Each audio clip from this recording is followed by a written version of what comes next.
Here's what I want. We have nothing to do with Epstein. The Democrats do. All of his friends were Democrats. Trump is now saying he's prepared to approve legislation that would force the release of the Epstein files. The president is publicly insisting, quote, "We have nothing to hide," and is urging House Republicans to support a measure that would compel his own Justice Department to hand over Jeffrey Epstein-related documents. And just a short time ago, he made it clear that if the bill reaches him, he'll sign it, quote. So I'm for I don't. They can do whatever they want. We'll give them everything. Sure, I would. Let the Senate look at it. Let anybody look at it. But don't talk about it too much, because honestly, I don't want to take it away from us. It's really a Democrat problem. The Democrats were Epstein's friends. This marks a dramatic reversal on a topic where his supporters have been unusually unwilling to take his side. Everything now centers on the Epstein files. Trump has repeatedly emphasized that he supports the victims, saying his own people want to know who else, if anyone, Epstein may have helped traffic young women to. To quote his own phrase, quote, "Dogs don't bark at parked cars," unquote. And according to him, they're winning. On Sunday, Trump posted on social media that the House Oversight Committee can access any materials they're legally allowed to see, and he punctuated it with the all-caps declaration, quote, "I don't care," unquote. Yet just 72 hours before that, he criticized Republicans pursuing the Epstein issue as, quote, "soft and foolish," unquote. A vote in the House could happen as early as tomorrow. Even before Trump's change in tone, GOP leaders were preparing for a significant number of their members to back the legislation. Last night, Trump seemed to acknowledge how much the Epstein conversation has derailed the messaging of his second term, saying opponents were using Epstein as a distraction from his administration's accomplishments. Now to the White House. Kristen Holmes has been listening closely to the president's latest remarks. Kristen. Yeah, a lot of this was blaming Democrats, saying Democrats are the ones with the Epstein problem. At one point, he said he didn't want this to take away from people recognizing how much he had done. But the question persisted multiple times. Would you sign this bill if it landed on your desk? It's one thing to put out a truth social saying, sure, go ahead, do whatever you want. Republicans should vote for it. It's quite another to affirm that you would sign this on your desk. And here's what he said. So I'm for I don't. They can do whatever they want. We'll give them everything. Sure, I would. Let the Senate look at it. Let anybody look at it. But don't talk about it too much, because honestly, I don't want to take it away from us.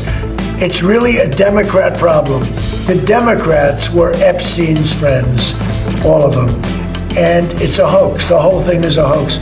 And I don't want to take it away from really the greatness of what the Republican Party has accomplished over the last period of time. Despite calling it a hoax, it's worth noting that just last week, Trump instructed the DOJ and Attorney General Pam Bondi to investigate Democrats' ties to Epstein, which contradicts the idea that the whole thing is made up. Kristen also noted the president's rough, raspy voice, which he attributed to yelling at officials from a foreign country during trade disputes, though he wouldn't name which country that was. Meanwhile, on Capitol Hill, Manu Raju caught up with Speaker Mike Johnson.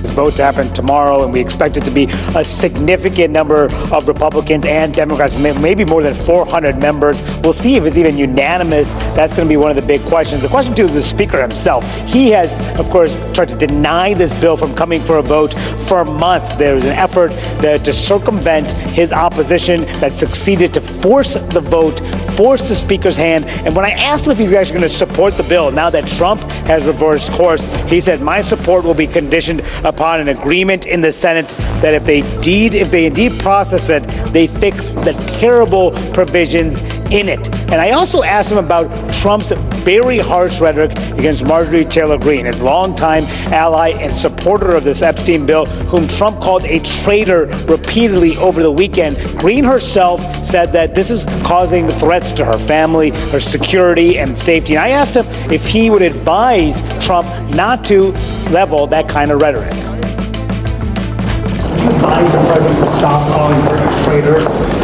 I don't. Look, it's not surprising that the president was frustrated because of some of the criticisms that that Marjorie had been out stating to the media, and of course she criticized me all the time. But I work on unity in the party, and my encouragement of everybody is to get together. We got to do that in order to live for the people. Back to the panel. Chris Matthews notes the whiplash from Trump's contradictory comments. They point out the contrast between Trump urging Republicans not to support the bill and then suddenly siding with it. Quote, "I'm for any, I don't, they can do whatever they want, you so give them everything, sure, I would let the Senate look at it, let anybody look at it."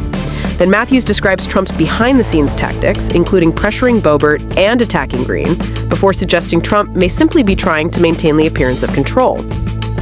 Former Representative Peter Meyer argues that Trump's biggest frustration is losing his grip on the narrative. Usually, Trump directs the political spotlight with ease, but the Epstein issue took on its own life among his base. Meyer believes there may be embarrassing details in the files, though perhaps not criminally damaging, and that Trump knows the documents will eventually surface, especially since they didn't leak during the last election cycle. Jamal Simmons adds that he doubts Trump is concerned about protecting Democrats. According to him, quote, "There is something in this refrigerator that is stinky, and Trump does not want it opened," unquote. He predicts overwhelming support in the House and warns that senators will struggle to justify voting against exposing possible abusers. Molly Ball says Trump's pivot is classic political instinct. If the train is leaving the station, get in the conductor's seat. When he couldn't stop the bill, he shifted to make it look like it was his idea. She notes this mirrors Trump's typical scandal pattern: denial first, then claiming ownership. But ultimately, what matters is what the files contain and whether the president truly wants them made public.